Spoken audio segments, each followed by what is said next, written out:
1 minute ago, Britain changed. Not with a vote, not with a speech, not with a policy, but with a raw 150,000 people. One message, one accusation. Starmer ignored us. And tonight, that silence has detonated into a full-blown political crisis. The streets are shaking. The public is furious. And the government is pretending not to hear what the entire nation is screaming. This isn't a protest. This isn't a disagreement. This is the moment the British public decides whether it still trusts the people running this country or whether it's finally done playing by rules the government refuses to follow. It started with a crowd too big to dismiss, too loud to spin, too angry to pacify. 150,000 citizens from every corner of the country packed into London with one demand the government could no longer ignore: protect us. These weren't radicals. These weren't fringe groups. These were parents, workers, veterans, taxpayers, the backbone of Britain. And all of them were asking the same question. Why is our safety optional? Why are our voices disposable? Why are the warnings we give brushed aside until it's too late? For weeks, tension has been building like pressure under a lid. The migrant crisis is no longer a headline. It's a daily reality. A system buckling under its own contradictions. A government promising firmness while delivering nothing but hesitation. A prime minister who vowed order, control and consequences, yet disappeared the moment the pressure rose. And tonight, that silence has become a scandal of its own because while the march thundered through London, Keir Starmer stayed behind the curtain. No statement, no reassurance, no recognition that a crowd larger than most stadiums had just demanded answers. Newspapers called it strategic. Ministers called it complicated. Insiders called it delicate. But the people marching called it what it truly looked like: cowardice. And here's the part they won't say on television. Starmer isn't silent because he has no answers. He's silent because the answers he does have will infuriate both sides. He can't appease the activists who insist every migrant has an unchallengeable right to remain. He can't comfort the working class voters who carried him into power expecting firmness, not softness. He can't upset the legal community he once belonged to. Can't confront the judges who interpret laws he helped shape.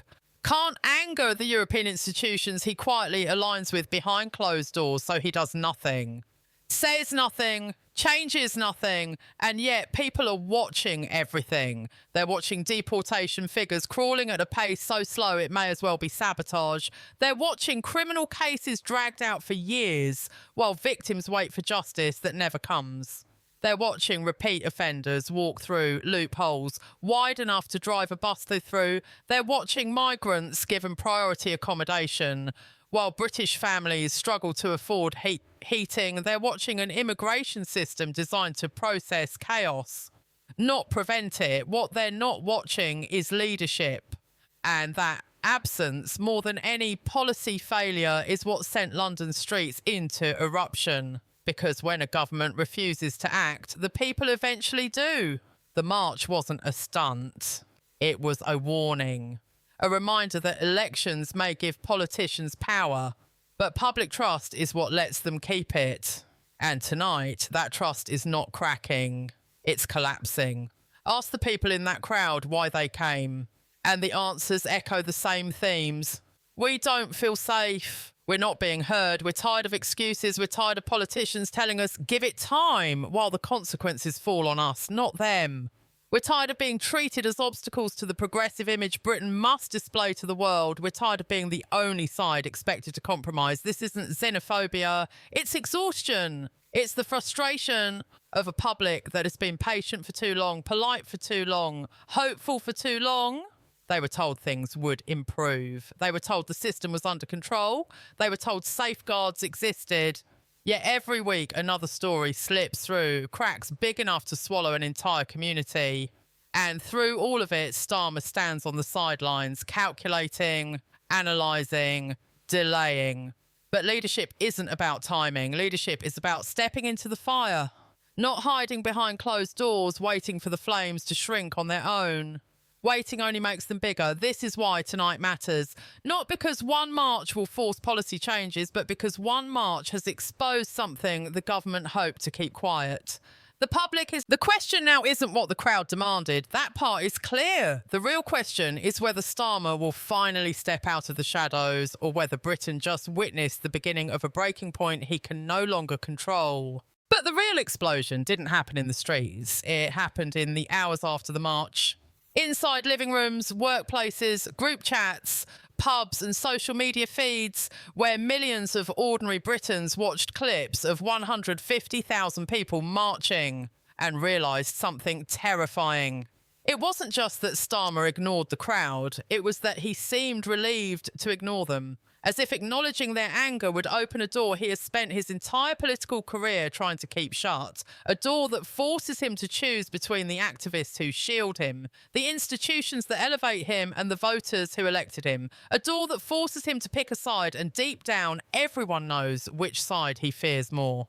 Not the public. Not the working class, not the citizens who demand safety. No, he fears the activists, the legal elites, the commentators, the European courts, the same powerful networks that have shaped Britain's immigration paralysis for a decade. Starmer's silence wasn't an accident, it was self-preservation.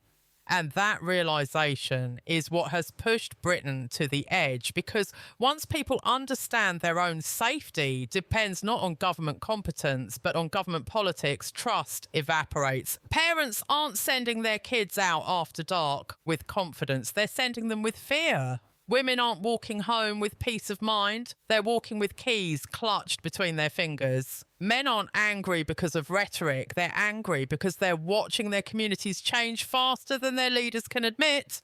Britain is not a nation looking for scapegoats, it's a nation begging for accountability. And accountability is the one thing the government refuses to deliver. Look at the asylum hotels, thousands housed in comfort while British families wait years for council homes. Look at the courts. Appeals dragging on for half a decade because a single procedural flaw can halt an entire case. Look at the borders. Boats launched in broad daylight because criminal gangs know no one will stop them. Look at the police. Officers instructed to minimise tensions rather than enforce consequences. Look at the victims, families left with grief while politicians offer condolences instead of solutions. This isn't incompetence. This is what happens when a government is terrified of being called strict, firm or decisive, and so it does nothing at all. But Britain is done accepting nothing. That's why tonight feels different. People aren't pleading anymore. They're demanding. They're not asking for nuanced reports or advisory panels. They're asking for bold decisions made with backbone,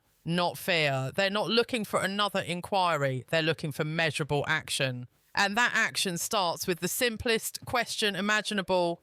If 150,000 voters can march on your doorstep and you still pretend not to hear them, then who exactly are you listening to? Because voters are noticing that Starmer only speaks when the topic is safe, polished and politically harmless. But when the subject turns to crime, borders or national security, he retreats into silence so thick it echoes. His party knows it, his advisors know it, and now the public knows it too. And that knowledge is a spark that, if ignored, can ignite something far bigger than a march. Because for the first time in years, the public feels unified, not by ideology, but by survival. They're not arguing left versus right. They're arguing right versus wrong, safety versus danger, citizens versus criminals, families versus chaos. The kind of unity that terrifies governments, because once people stand shoulder to shoulder on something this fundamental, no amount of political spin can pull them apart. That is what Starmer miscalculated. He thought silence would calm the storm. Instead, it exposed him as part of the problem, a leader who promised strength but governs with hesitation, a man who vowed control but delivers confusion, a prime minister who asked the nation for trust, then vanished the moment trust was tested, and the public sees it now clearly. They see the hesitation, they see the calculation, they see the refusal to choose the safety of citizens over the comfort of elites. And every day he stays silent, their anger grows louder. Because this crisis isn't about policy anymore, it's about a fundamental question every nation must answer. Who matters more, its citizens or the criminals exploiting its weaknesses? Denmark answered, Austria answered, Sweden, Germany,